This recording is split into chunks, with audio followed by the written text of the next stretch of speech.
Bonjour à tous, merci d'avoir cliqué sur cette vidéo. Ce matin, un sujet extrêmement important à nos yeux, c'est celui des forfaits annuels en jours, notamment pour les cadres, c'est-à-dire une forme d'aménagement du temps de travail sur l'année qui permet d'échapper au paiement d'heures supplémentaires tout en donnant une grande autonomie aux salariés qui bénéficient de ce type d'aménagement. Alors, pourquoi j'ai choisi ce sujet? C'est tout simplement parce que dans mon cabinet en tout cas, on voit une inflation de contentieux concernant la remise en cause de ces forfaits jours. Et c'est un point qui est, à mon avis, devenu totalement crucial. On a des contentieux dans ce domaine-là depuis des années, mais là, réellement, on en a un grand nombre. Et la particularité de ces contentieux, et c'est là-dessus que la vidéo se veut importante, c'est la conséquence financière possible.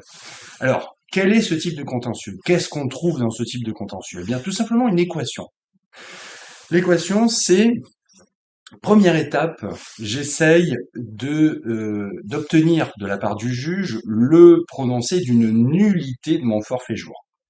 Et pour obtenir la nullité, soit j'attaque le texte, souvent la convention collective fondateur du forfait jour, en disant que ce texte ne comporte pas un certain nombre de garanties suffisantes, je vous assure, je ne vais pas vous faire un cours dans cette vidéo, soit je vais attaquer la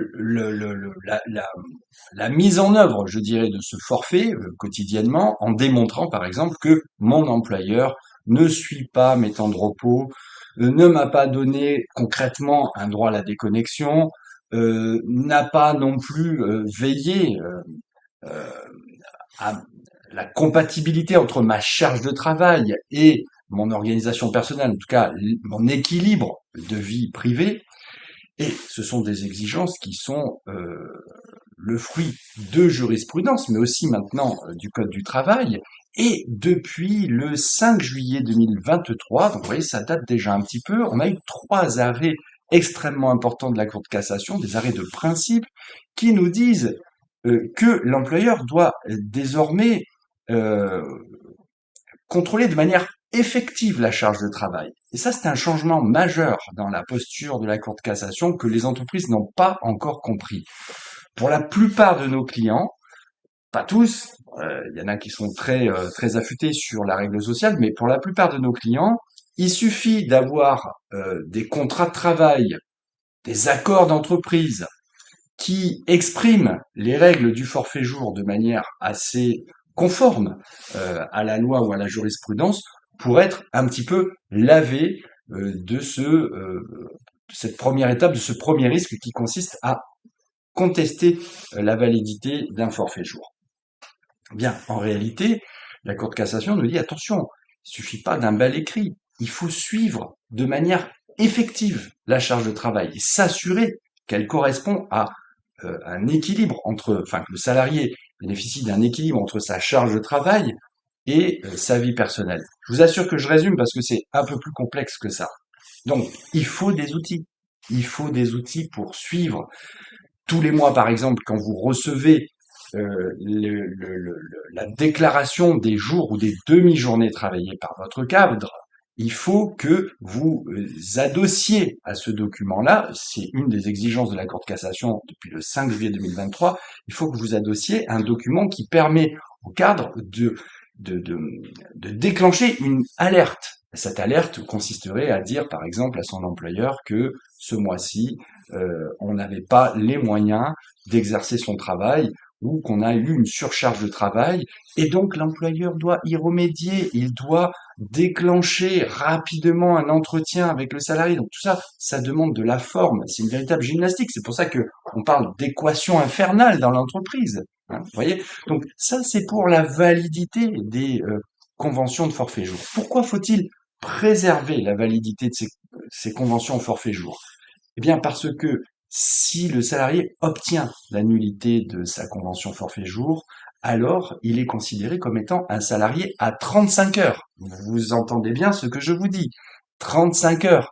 Ça veut dire que pour un cadre qu'on a considéré comme autonome et qui avait le choix d'exercer son temps de travail comme il l'entendait, comme il le souhaitait, eh bien, ça veut dire que il va vous demander des heures supplémentaires. Alors on pourrait se dire, très bien, c'est pas grave, on fera le débat des heures supplémentaires. Pourquoi pas?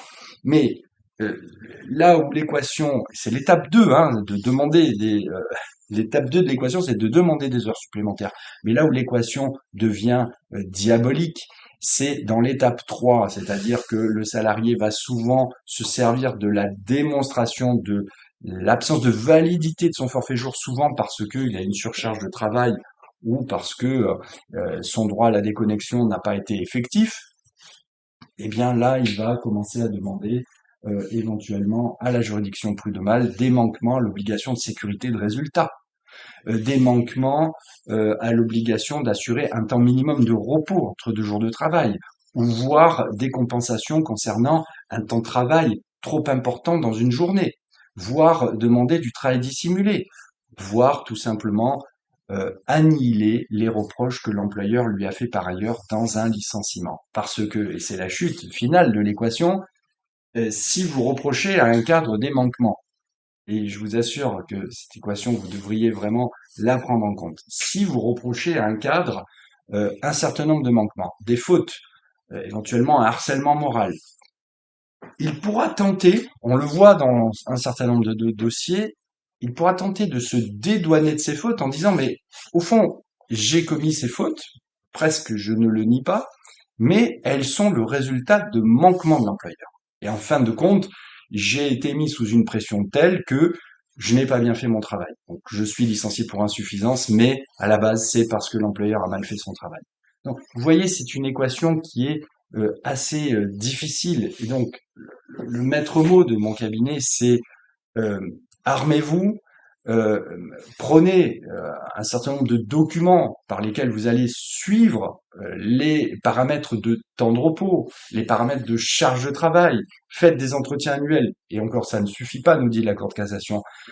Pour nous, il faut des entretiens semestriels avec les cadres et vérifier, contrôler tous les mois ce que déclarent vos cadres. Alors, je sais que finalement, ce forfait jour qui avait été vendu en 1998 et en 2000 avec les premières lois Aubry comme étant euh, quelque chose de formidable, eh bien, on voit que dans le temps, cet aménagement, cette forme d'aménagement du temps de travail perd de son intérêt, en tout cas à des lourdeurs qu'on avait voulu éviter initialement par la mise en œuvre de cette forme d'aménagement du temps de travail. C'est très regrettable, mais là encore, il faut le dire, cette restriction du forfait jour par la Cour de cassation au fur et à mesure de ces jurisprudences, on voit bien qu'il y a un courant jurisprudentiel, eh bien, ça vient encore de fondamentaux européens et d'arrêts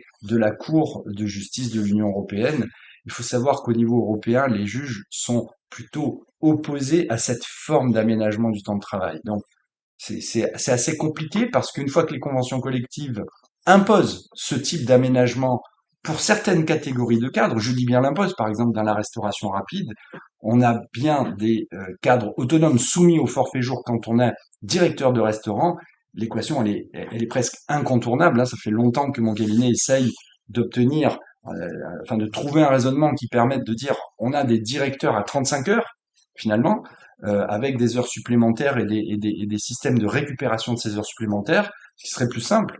Mais malheureusement, on nous impose ces forfaits. Donc, on nous impose un risque aujourd'hui, réellement. Donc, c'est un petit coup de gueule aussi sur cette conclusion. Mais en tout cas, soyez vigilants, armez-vous, essayez de trouver les bons outils et véritablement concentrez-vous rapidement sur ce sujet qui devient un sujet majeur de contentieux. D'ailleurs, c'est les contentieux du cabinet qui sont les plus périlleux parce que c'est ceux sur lesquels on a le plus de demandes indemnitaires et de demandes de rappel de salaire et souvent le chiffrage est assez élevé. Voilà, bon courage à tous et bonne gestion de vos ressources humaines.